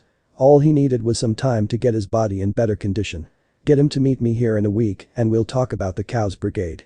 Now that he knew he could be on the same team as his rival, constantly asserting his superiority, this offer grew a whole lot more enticing. Of course, he still had to consider the fact that he'd have to put up with Albion all the time, but maybe this generation's host wouldn't be so bad. This second chance was kicking ass already. Where were you? On second thought, it had been a mistake to text Rias the moment he was done with his attempt at scoring a contract. She had to show just how worried she was in front of the entire peerage. She, a high-class devil, was worried about him, a heavenly dragon. How absurd. Of course, she knew he wasn't back to full strength, and he had told her that some people out there would take advantage of that for his power, but come on. It wasn't like he was helpless or clueless. Most of the time on the latter, at least. He didn't think he was that clueless. Bibba, the Casanova that he was, seemed endlessly amused at their president's worry and Issei's nigh-offended reaction. Issei glared at him. What are you looking at? He mumbled inaudibly under his breath. What was that? Ah. He forgot the devils had enhanced hearing too. Nothing. The Kenno, on the other hand, seemed to have expected this. But don't you think you should tone it down? He is a dragon. Rias realized her fault, letting out a small breath and smiling. Yes, that's right. She stood from her desk, walking more towards the center of the room where everyone else was. However, it's only the typical action of a master to worry over their servants. Well, he did admit to her earlier that he was way weaker than he used to be. Speaking of, Kiba redirected, how did your first summoning go? Horrible, Issei deadpanned, the memory of the huge failure making him hold his head in his hands. Ah well, the knight shrugged off, not the least bit perturbed. I'm sure you'll improve with time. See, this guy was just too polite to be real. It wasn't my fault, Issei argued. The guy only wanted Kaneko-chan. Said Catgirl didn't even seem sympathetic at all. How cruel. Rias hummed. In hindsight, it was a rather poor decision to give you that client specifically. You will be able to make contracts in the future that I am certain of. She really was something to have such faith in her servants. I guess I'd be a good choice to have faith in, considering that I'm the Red Dragon Emperor. Still, I utterly failed this small, simple task. Issei hung his head. I'll hand out flyers, then. The club president waved her hand. No, there's no need. In a few weeks when there is a full moon we can get you a familiar to do that for you. Dragons value their pride, right? Thank you Butchu. I'm glad you're the one that revived me, not some other devil. If it is alright with you, I'd like to get home now. My parents are probably debating on whether I died or not. Ah yes, they're quite the interesting bunch aren't they? She crossed her arms. Did you really have to tell them everything? Issei didn't waver at all, replying resolutely, yes, I did. He had no regrets about that. If anyone could figure out who or what he was, it'd be the two who have always been there for him. His gaze softened, knowing she wasn't trying to insult them, merely pointing out that it was bad practice to spill the supernatural beans to an average human. Tomorrow, Butchu, I'll prove that I can get that contract. With those words, the dragon left. The remaining peerage members noticed the thick ominous silence that hung in the air after Issei's abrupt declaration. Rias took a seat on the couch, still looking towards the door. How strange. Issei Haidu was a tough guy to pin down. While he could act like a normal teen most of the time, there were moments when it was clear that he was an ancient powerful dragon with his own agenda. Perhaps she was allowing too much freedom for her new servant. After everything was said and done, he still technically belonged to her, regardless of the fact he had been and still was a heavenly dragon.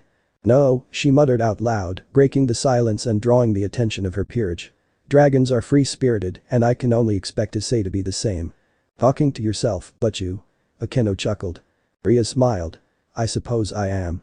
You could say I'm excited about the future. She somewhat selfishly knew that he would become an incredibly valuable piece, one that could solve a problem that had plagued her for most of her life. More than that, though, he would become a friend and a member of her family, and she couldn't wait for that to happen. You like him, don't you? The queen inferred. Well then, be prepared for some competition. Kaneko sighed. Great. The blonde prince noticed her quiet, sarcastic words, while the two busty third years had an intense stare-off. Yep, Issei-sen is going to have his hands full. Even a dragon wouldn't want to get stuck between those two. Sleep was for chumps. As a devil, the night was his domain. As a dragon, his stamina and energy were through the roof. Why would he waste his peak hours with something as lame as sleep when he had a rival somewhere out there that he needed to obliterate? Screw school tomorrow, there was nothing better than the feeling of training for hours and hours. He had long since tossed his sweat-covered shirt away, revealing his well-toned abs and body. In the past, he had never lazy with his workouts. Though the draconic energy leaking into his body for years had helped immensely with his strength, he had taken it upon himself to stay in top shape. Now, though, he could go further. Gripping the top of his door, he pulled himself up, muscles shaking. He was only a couple hundred pull-ups in, there was no reason to give up now. After doing push-ups for hours and squats using whatever weight he could find, this was all he could come up with. Sure, his body may have felt like it was burning from the inside out, and he knew he would pass out eventually, but he had to do this. The more he built up his physical prowess, the more boosts he could take. As ridiculous as this training sounded, it was nothing compared to his life as Ddraig when he could, according to himself, destroy the world many times over without boosting much. Dragons valued pure strength far more than any other species, and it showed. So he hung there, shaking, trying to get another one in. Then, all of a sudden, the door swung. Mom came face to chest with his half-naked body. Hhhh. Issei screamed, crashing unceremoniously onto the floor with a loud thump. Issei Haidu. His mom admonished. What are you doing? Well, he rubbed the back of his guiltily. He knew she wouldn't approve of this. I was training all night. She placed her hands on her hips. It's a school night, Issei, and I expect you to stay awake through all of your classes. I don't care if you're a dragon or not, you better not be ruining your education. Is that clear? Man, was she always this scary? Oh of course. Aka-chan, what's going on? Great, now his father was going to rip on him too. The glasses-wearing businessman arrived at the doorway, taking in the scene. Oh, I know the signs perfectly. You're trying to impress some woman, aren't you? What? No. Issei denied zealously. He nudged his son's shoulder. Not even that foreign redeed. You mean Butchu? No, absolutely not. I swear, it's just so I can beat my rival. His mom sighed. Oh, young love, how I remember those days. Issei deadpanned internally. I'm older than you, you know. Well, you better get to school, his father suggested. You know how your mother feels about you arriving late. The teen sighed and closed the door, wandering back into his room and diving face first onto the bed. And take a shower. His mom added, shouting. He was an essentially immortal, omnipotent dragon that was more powerful than most gods, and here he was, ordered around effortlessly by these two monsters of human beings. Maybe I should have let Butchu deal with this, he considered randomly, burying his face in a pillow. One thing was for sure, he was not going to suffer through the humiliation of Albion meeting his family. Ever. That evening at the Occult Research Club everyone except Rias was out serving a client. Issei sighed, realizing that it was going to take a while to get the hang of this whole devil stuff. Pleasing other people hadn't ever made his list of top favorite things to do, and it certainly wasn't one of his main skills as a dragon. Unless they wanted to challenge him to a fight for their contract. That would rock. Alas, Rias knew no one who would summon a devil for that purpose. Biba gets all the hot chicks. Okeno gets businessmen looking for relaxation. Kaneko gets them freaky guys who are interested in young cute girls. And what do I get? Nothing. What kind of person wanted to summon him when they could get the Casanova or a well-proportioned Okeno? Sure, he was a dragon, but they wanted a devil. Maybe it was best not to focus on contracts for now, they weren't all there was in the life of a devil. Something on your mind, Issei-kun? Oh, right. Was he awkwardly thinking in the middle of a conversation? He wasn't that used to being expected to talk with people, considering his past. Actually, yeah. How did you say devils gained power again? Reincarnated devils generally focus on contracts, she replied, placing a hand on her chin as she thought. Although it is a slow process, it builds up their natural reserves over time. Of course, training works as well. What about magic and stuff? Admittedly, despite the variety of hosts I've had, I don't know much about how that works. Most of his hosts were regular run-of-the-mill humans who focused only on wielding his power. In retrospect, that was probably what caused most of them to go crazy and waste their life force in Juggernaut Drive when they had no other option. Rias shook her head. Over time, I expect that you will learn some things, but I didn't place the bishop in your body for a reason. Your physical strength is far more impressive. True enough, the bishop piece wouldn't affect his dragon abilities whatsoever. Boosting wasn't a magical skill, as strange as that seemed. It was a quality of his being. Then what piece did you use? She genuinely seemed surprised. I thought you knew. No matter, I made you my rook, like Kaneko. It enhances both offensive and defensive capabilities. That was awesome. Issei grinned. She could not have chosen a better fit, and that was based on a single look after Raynare had stabbed him. Not only was she observant, she was intelligent as well. What's got you so curious about powering up all of a sudden? You've lived a long life and surely can appreciate that good things come with time. That was a valid question. He wasn't sure how much Rias believed that, but it was something that he had learned over the years. To be honest, I wasn't planning on telling you this. I found Albion and will fight his host in 6 days. 6 days? Rias exclaimed. I refuse to let you do this. Oh come on, surely you can't be serious. I am serious, she answered immediately. Unsaid words hung in the air, silence engulfing the conversation. Rias let out a long breath before continuing. I am aware that you aren't one to trust that I know what's best for you. Dragons are independent creatures, after all. But fighting Albion this early is a mistake. As it stands, you were able to defeat a low-class fallen angel at the cost of a completely shattered hand and a whole night of rehabilitation. I doubt the White Dragon Emperor would be such a simple enemy. DRRR. Issei fumed. Are you saying I can't take him? Rias chuckled. Not at all, Issei-kun. After so long, I understand that you're eager to fight for yourself. Something like this can't be rushed. You have amazing power, Ddraig, but you have to relearn how to contain it. Her use of his other name caught him off guard. I gave myself 6 days. That's plenty. It seems that you aren't backing down from this, then? She questioned. Not a chance. She smirked. Well then, I suppose I have choice but to help you train. Issei bit his lip. As much as he appreciated the gesture from Rias, the thought that he, an eternal dragon, needed guidance from a young devil in how to use his own power was absurd. On the other hand, he had never bothered with magic before, seeing how it was rather pointless from the perspective of nearly all dragons. The most any of them ever learned was to shift forms like Tannin or Tiamat, and neither Ddraig nor Albion even learned that. For him specifically, it had always been about increasing his strength and his power until he had no equal. That hardly had anything to do with the typical flashy, overly complicated spells used in magic. Don't give me that look, Issei-kun, Rias sighed as the two of them came to an open field. The school's grounds were enormous and provided ample room for any type of supernatural training nonsense. I know exactly what you're thinking about this. The fact remains that, however renowned you are as a dragon, it has nothing to do with your power as a devil. Yeah, he murmured unintelligibly, why don't you remind me how weak I am again, huh? Ah, what was he saying? Sarcasm would get him nowhere, and Rias had only been good to him. They walked for a couple minutes until they were in a relatively remote clearing behind the school. Okay. No one will bother us here. Just try not to destroy the place. That was that one time. Well, he was actually a rather destructive fighter normally, so the outcome of his fight against the Fallen wasn't unusual to say the least. But he was turning over a new leaf. Maybe. Was it then?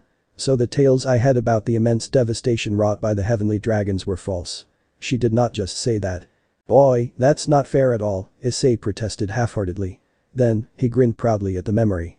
Well, it did take all three factions teaming up to even pose a threat to me. He frowned again though. If you know that, then why the hell do you think that helping me with training will do any good?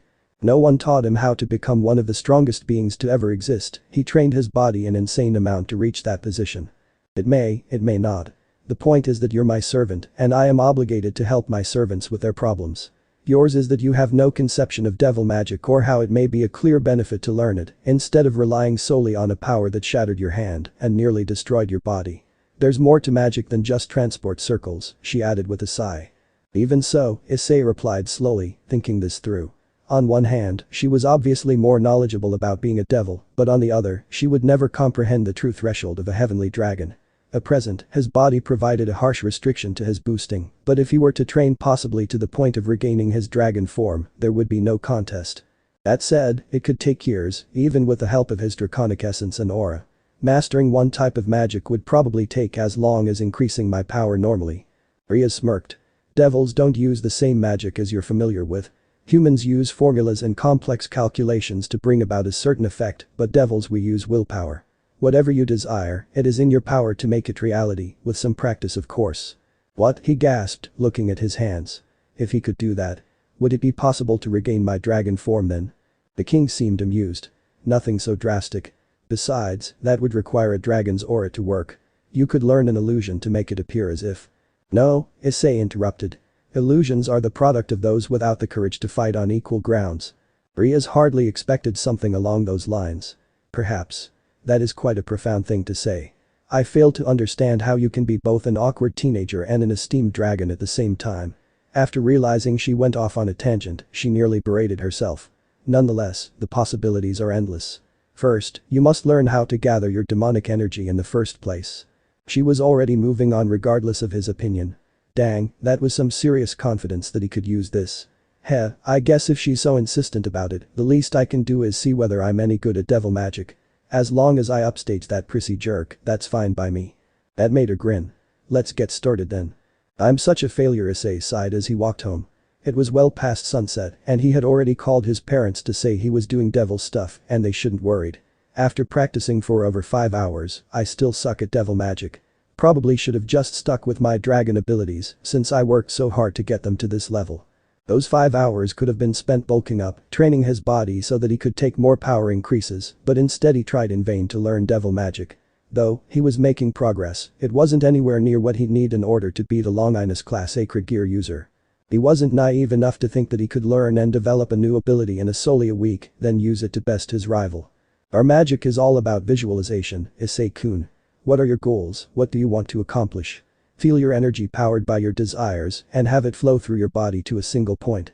That would be great, but I don't know what I want anymore. Yes, he did have the goal of humiliating Albion once and for all, but what was there to do after that? He would be left alone at the top, no one to compete against, and no reason to get stronger beyond improving himself. Dragons were selfish, but their desire seemed insignificant in comparison to the avarice and greed innate in all devils.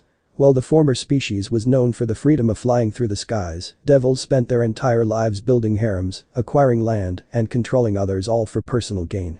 It was a cynical way to look at it, but Ddraig felt as if the fact that he was comparatively terrible at devil magic was proof of the moral superiority of his species.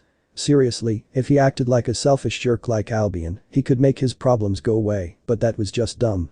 Well, even if devil magic isn't for me, he shrugged it off. When I find that reason, I'll be able to do something. Why was he worrying so much about this? He had a whole lifetime to figure out what to do with his life, no worries of being trapped in a wretched sacred gear again. And it wasn't like he was weak without the support of devil energy, although he did have some limitations. Wait, why did he send something off? It was like, are you kidding? He called out, I'm just trying to walk home from my club. Did everyone have to bother him on his walks home? What was this, the third time already? I'm impressed you noticed me so quickly. A woman stepped out from an alleyway behind him. On closer inspection, she was tall, over 6 feet, and had a thin body. That's not to say her trench coat didn't fully expose an exceptional amount of cleavage, because it did. Issei's eyes were right to her well-highlighted double Ds, her curvaceous figure only accentuated by the straight blue hair and unfeeling brown eyes. Something about just screamed sexy. I wasn't expecting someone like you based off of the description, but I am certain you're the one I was sent to find. It seemed she was one of the fallen angels, if her scent was anything to judge by. Look lady, I have already had enough of you fallen angels. Raynare was alright, she helped more than she realized, but this is just getting ridiculous. I'm surprised you're still alive, she continued, ignoring him. My name is Raynare, and I have orders to destroy you. 2 black wings opened from her shoulders, and a yellow light spear materialized effortlessly in her hand. Issei groaned. Hey, come on, please don't be like this. The last time this happened I blew up a park. That, and he wasn't insistent on fighting after growing tired from hours of training. Magical exhaustion took a decided mental toll that, unlike physical exhaustion, wasn't easily overcome. You did that in an instant, her eyes were filled with fear. You killed Ddraig. So that was his name. Issei didn't feel too guilty about obliterating the fallen angel Ddraig. It was a tough world out there, and he'd had plenty of time to learn that anyone who went looking for a fight should be prepared to meet their end. The insane amount of boosted gear and divine dividing users perishing at each other's hand as often as others was a prime example. Yeah, he attacked me. Only idiots go after a dragon in their own territory. No way. I refuse to believe it. She threw the spear at him with one huge motion. Issei flared up his aura a bit, slapping the light spear away with the back of his hand. Then, he let out a terrifying grin filled with the beginnings of a couple sharp fangs. His eyes pulled into deadly slits. It takes a lot more than that to scratch me, weakness delight or not. With a rook bonus, he could see his defense becoming an absolute monstrosity in dragon form. After fighting Ddraig, he also knew that the light spears from a fallen with only a single pair of wings weren't a threat as long as he increased his power a little. No way, she bit out. I've got better things to do than to deal with this crap. As she turned tail and began flying away, Issei contemplated taking her down. This was Rias, and by extension his, territory now, so he was obligated to protect it as a self-respecting dragon. However, he wasn't concerned about a single fallen angel of her rank whatsoever, so it was better he left her alone. A fight with her would be practically worthless and an unneeded use of his great power. Meh, she's right. I've got better things to do. Time to go home and train. If he was tired yesterday for skimping out on sleep, he almost a zombie this time. It was a day after his encounter with Raynare, and he had been incredibly occupied with preparing himself for the upcoming fight against Albion. Not only did he train his physical strength through lifting absurd amounts by human standards, he also attempted to figure out how to use his devil energy. That was a tall order for one night, and even with his inhuman recovery capability, it was plenty to leave him drop dead exhausted. Technically he didn't need sleep as a dragon, they were being comprised mostly of energy after all, but he still had a human, or was a devil now, body. It's kind of ironic, then, that most other dragons were notoriously lazy like Midartsurmer. Even Ddraig was accused of laziness when trapped in the boosted gear, though that was totally justifiable. His thoughts were going off on a tangent again. Having a mortal body always made his focus go out of whack. Here he was, walking home on the way from school, and all he could think about was how ironic the world was. I guess I'm too used to having nothing to do but think. He shrugged, deciding that the problem'll fix itself out eventually. Man, I think I'm gonna skip out on training today. He rolled a sore shoulder, yet it was no worse than the rest of his aching body. He yawned. No, wait, I have to beat this volley guy. I can rest afterwards. First things first.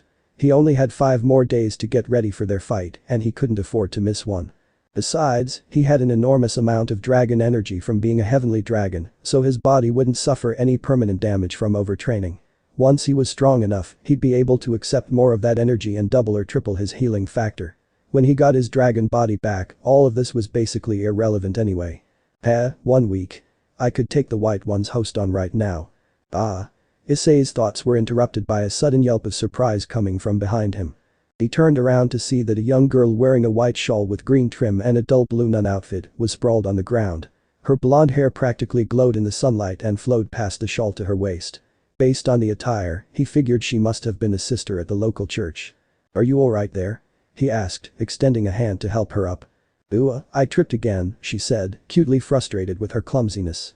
After grabbing his hand, she smiled warmly, thank you very much mister. Thanks to the devil's ability to instantly understand all languages, Issei had no problem with her Italian. Don't mention it. Least I can do is help a pretty girl up. Her cheeks reddened in embarrassment for a moment. As she rose to her feet, a small whoosh of wind caught the white shawl and whisked it off her head, exposing her wide, surprised green eyes. It struck Issei just then that she was absolutely beautiful, in a pure kind of way. The silver cross hanging around her neck only reinforced this image. He grabbed the shawl that flew off. I wonder how my life would have turned out if I became a holy dragon back before I was sealed. Would following someone else's moral code have ended up turning his life around?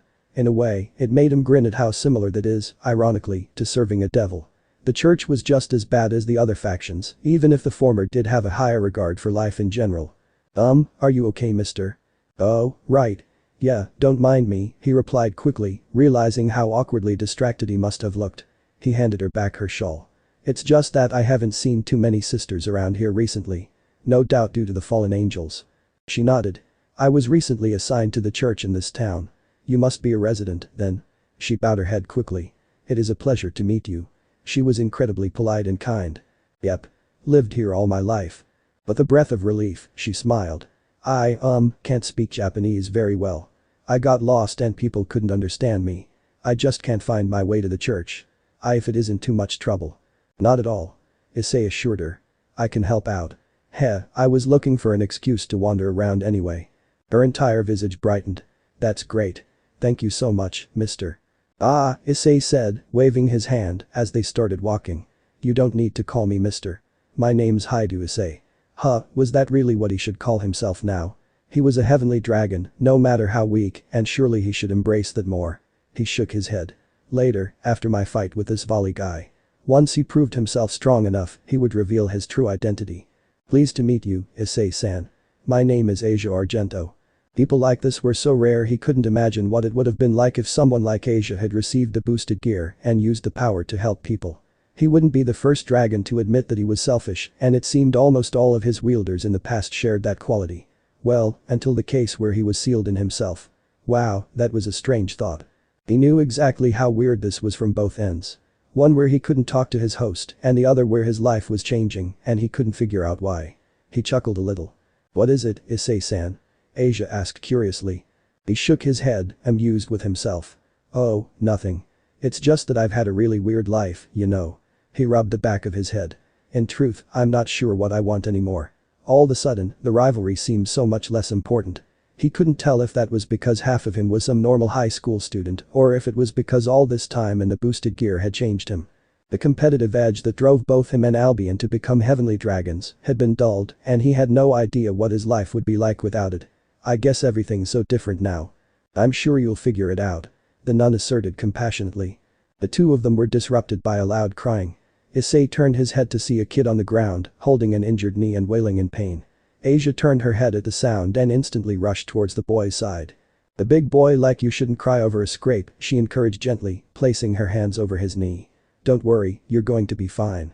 The silver ring on her left middle finger glowed green and a warm tingly feeling washed over Issei. The boy stared in wonder as the wound began to close up and the pain disappeared. Issei's eyes widened. That's a useful supporting sacred gear. He could imagine how overpowered that could be if he transferred his power to it. Wait, could I even transfer now? He wondered idly. That was pretty cool, he admitted, grinning as Asia stepped away from the boy and the two continued walking. Asia brightened. Thank you. I consider it both a gift and a blessing. Issei noticed a dramatic shift in tone as she looked downwards, as if remembering something painful. Truly, it's wonderful. He didn't want to pry and he seemed to put her on a touchy topic, so the two walked in silence around town for a couple minutes. A part of him wanted to take whoever or whatever made her feel this way and remove it. Nothing this pure and innocent deserved hardship like that. Still, he wasn't about to ask and it was probably better that he didn't get too involved. For himself, as a selfish dragon, and because he was a devil. Oh, there it is. Asia jumped excitedly, pointing towards the old church. It was situated atop a hill just outside the town and Issei had never seen anyone use it. Come to think of it, it was incredibly likely that it was the base of the fallen angels that he'd been encountering the past couple days. Yep, that's the only one we've got here. Suddenly, a cold shiver ran through his body. Damn, I know that you don't like God, stupid weak devil instinct. He was always going to be vulnerable to holy artifacts for eternity, how fun. Thank goodness I found it. I'm so glad that I met someone kind like you to guide my way. It was nothing, seriously. This was a good distraction from being a devil and dealing with his unusual identity. She placed her hands together, seeming as if she just thought up some amazing idea. Would it be a problem for you to come inside with me? I am sorry. I can't go at the moment. He doubted God would appreciate him intruding much in his domain. Though the guy was dead, he had sacrificed a respectable amount of his power to contain both him and Albion in sacred gears. Obviously, there was a disagreement somewhere in the past. Then there was the fact that he was a devil. While he never cared for politics and still didn't, he knew it could be extremely problematic for Rias, and as he was right now, sparking a war was a poor idea. She frowned cutely, obviously a little disappointed. The expression didn't last long though. That's okay. I should probably get going anyway. Wait, he didn't want to leave it on this note. He just met this really pretty and amiable girl, and he wasn't prepared to leave her alone. Maybe you can come find me later. I'm a second year at Kuo Academy on the south side of town. Call it what you will, the dragon stealing the maiden or some teen finding a blonde beauty he could not take his eyes off of, he knew that she would become a part of his life somehow. With a nod, she replied. Meeting you was a stoke of good fortune. I hope we see each other again. As she walked away, Issei was left a bunch of conflicting thoughts. You walked a nun to the church? Rias questioned in a near patronizing tone. Thankfully, they were the only ones in the occult research club room at the moment, seeing how everyone else was out getting contracts. Specifically, they were in Ria's adjacent office, the place where she gave out her inevitably patronizing comments. Issei wasn't eager for their consistent judgmental remarks, as contemptuous as it sounded. Well, not to the church. I did point out where it was to her, though. Iridid sighed. You know that you shouldn't get involved in the affairs of the church. It's enemy territory, and setting foot inside could have serious implications. Now that you're a member of a faction, those implications affect you too, Ddraig. Was she going to start calling him Ddraig in private now? He supposed it made sense. Not only did she confirm audibly that she had, somehow, acquired a heavenly dragon as a peerage member, it showed him that she knew exactly what he was and what he had done. Maybe that was a little too cynical, but he wasn't too thrilled with her telling him what to do. Look, Rias. I have lived for millennia longer than you, and I know plenty about how much the factions hate each other. The church is probably the base for those fallen anyway, not like I'd start anything serious. Even so, you need to be careful now. Your body doesn't heal, nor is it as strong as it was when you were a dragon. She crossed her arms. That's why I'm so against you fighting Albion so soon. You think I don't know how pathetically weak I am? He growled out. Don't forget that I'm still a dragon. He took a breath, calming down. Since Rias had been a big help over the past couple days, he wasn't intent on invoking her ire. I'm getting too worked up about this, sorry. You have a point, but I know that I'm pushing too hard too fast. It's a mistake that I've seen too many times, but I made the same one despite knowing the consequences. He smirked. Then again, I am Ddraig, the Red Dragon Emperor. That's true too, as weird as it sounds. It's been my dream for centuries to make it out of the sacred gear and end this petty rivalry once and for all. Too many people died from it, and I'm tired of causing this mess. He wouldn't have said anything like that if he had solely been Ddraig, but the part of him that was Issei could easily recognize the mistakes made in the past. She cracked an amused smirk. See, you do have a strong desire to fuel your devil energy after all. Her face grew serious in an instant. There isn't much else I can do for you beyond giving minor tips on our magic. I only have one request that you must honor in your fight with the vanishing dragon. One request. I think I can deal with that. You are not allowed to die, Ddraig-kun. And? So how was this story? I hope you like it. And if you like it, share this story with your friends and like the video too. And don't forget to subscribe our channel for daily awesome fanfiction. Okay, it's time for me to go. Bye bye.